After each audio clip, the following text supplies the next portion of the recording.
edited various things, so you need to punch out this, or this part's formatted wrong, or whatever. And then as I went through, and what she would do is, it was highlighted, because it was the teacher, and she also did it in red just to make sure.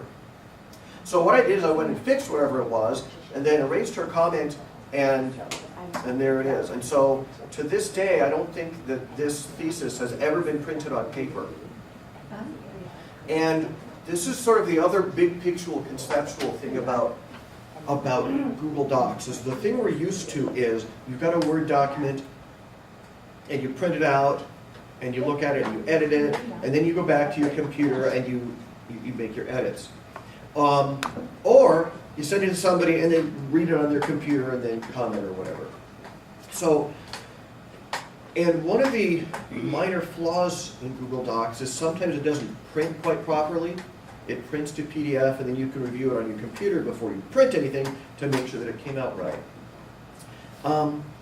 The thing that struck me though while I was thinking about that little flaw was, wait a minute, when was the last time I actually printed a Google Doc? And I couldn't think of it. And I said, why not? And I thought, oh, well, it's because the point of the document is to share information, right? When you just, so what we're used to is the attachment in Microsoft Word and then printing it out. When you just share it with Google Docs, there's a lot less need to print it. The point is sharing the information.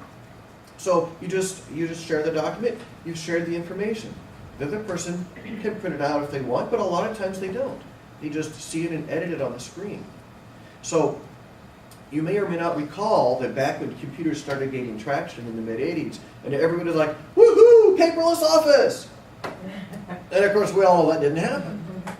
And so I think that this kind of thing, maybe the start of the realization of the, I won't say paperless, but relatively paperless office.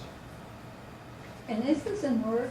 Or is it, you said it's not in Word? It is not in Word. And there's an interesting thing. One of my colleagues hates Google Docs because it is not Microsoft Word. I love Google Docs because it is not Microsoft Word. It's a smaller feature set. It's a lot simpler. It gives me everything that I need. It's got tables, highlights, paragraphs, that stuff. And all the rest of the junk in Microsoft Word, it doesn't have. Costanza, you're next. Yeah, however, if you do the file download as, go to file download as, you have the possibility of downloading it as Word. Right. You Yes. lose, Right. so, The formatting gets a little Then- Continue yeah. on with it in Word. yeah. Right. So you still have something that then you can then email to somebody else in a Word format. Correct. If you want to do that, Yeah. which you probably won't. I mean, I don't do that. Let's say So- there is somebody who does not Right. want to have a Gmail address or is not on St. Mary's. So, here's a couple things. One, they don't need to have the St. Mary's email address to do Google Docs. So Rebecca, it's using Rebecca's off-campus Google Docs account. The other thing, and Rebecca, if I can use you as an example again, it's her account is an sbcglobal.net account. It's not a Gmail account, okay? And I do the same thing with my AOL account. My personal Google Docs and calendar are in my AOL account. Now, back in the days, 2 years ago, maybe 3, you did have to have a Gmail account to get a Google Docs account. At some point, they changed that. So that's how come Rebecca can have her her home email address as her. Yes. Okay. So over here behind your elbow, print as a web page. What does that mean? I don't know. I've never done it. Want to try it? Actually, What's that? It's new. It's new. It is Okay. new. Just like you're in the old view of it as well. Yeah. Right. So this is a classic example of this print as web page is new, like Rita says. I never noticed it before. And it's just, they just added this feature. It's just a new menu item and it doesn't affect anything.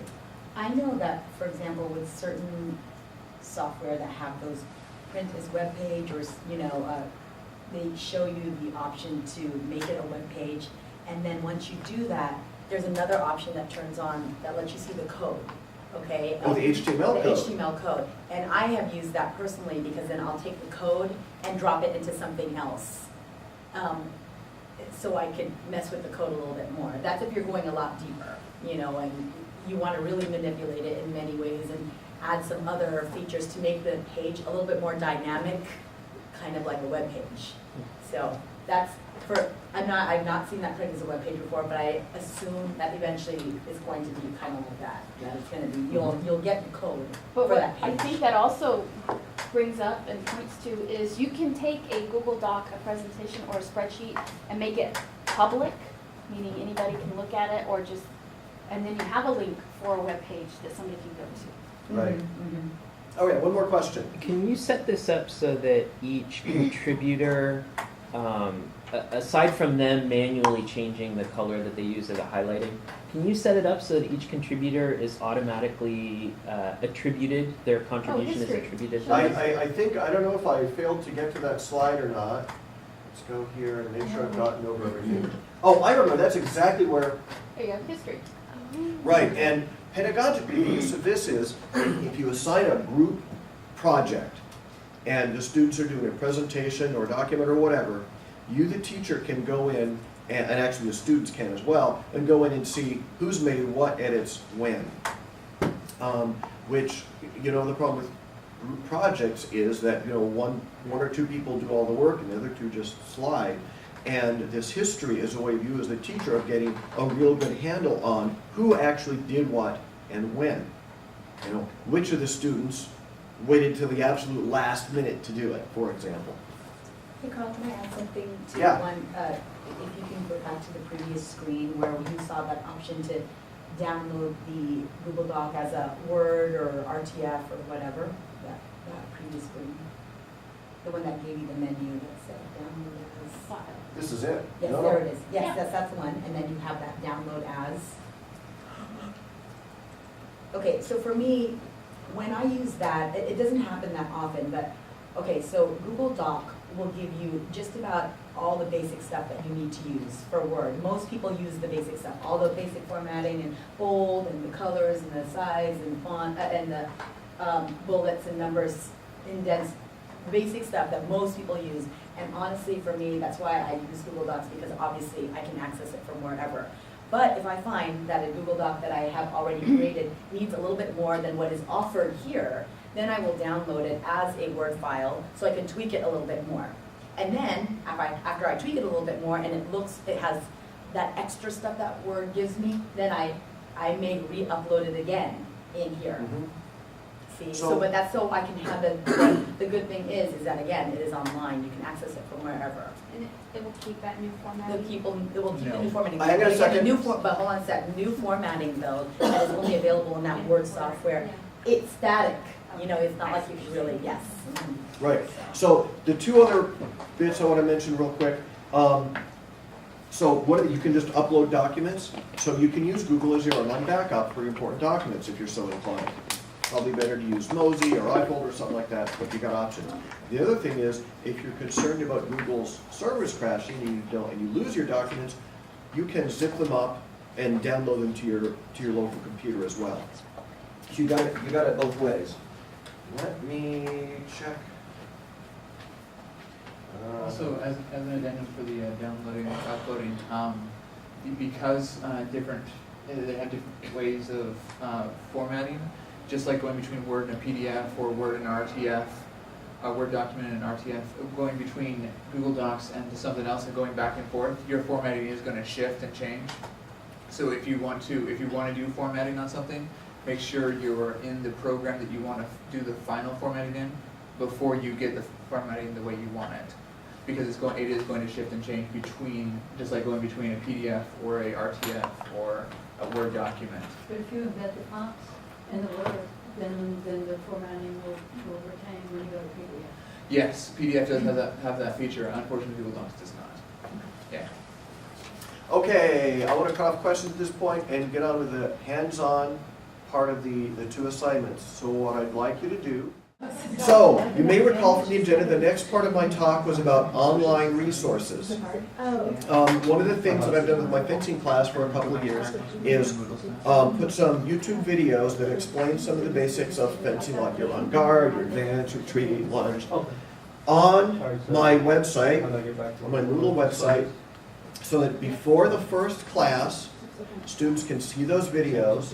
And so when we get to the first class, I don't show them something. I say, okay, who wants to demonstrate on guard? And after some uncomfortable silence, one of them steps forward and I say, and they do it, and I say, great, splendid, who wants to demonstrate advance? So that before the first class, they're already getting into it. And the way that I did that is I just went to YouTube and looked for fencing videos and sorted through not too big a list of things that were inappropriate, and found, yeah, well, like there was one that was all about stage fighting, so that's not right. And there was another one that was, some movie clips from sword fights, which would be for a different part of the class. But eHow and About.com both have sections where people set up a video camera in a fencing salon and showed all this basic stuff. So I picked some from each, and there it is for my students. So I want to show you some other really good online resources from places like Carnegie Mellon, MIT, UC Berkeley, and a few others. So this is going to be the watch my demonstration part. The hands-on part will be for you to pick one of these areas, find a resource in your discipline, and in that shared doc that has your name and your discipline, you paste a link to that shared resource in that document. So first, demonstration. Let's see. This document, by the way, is also shared with you if you want to look.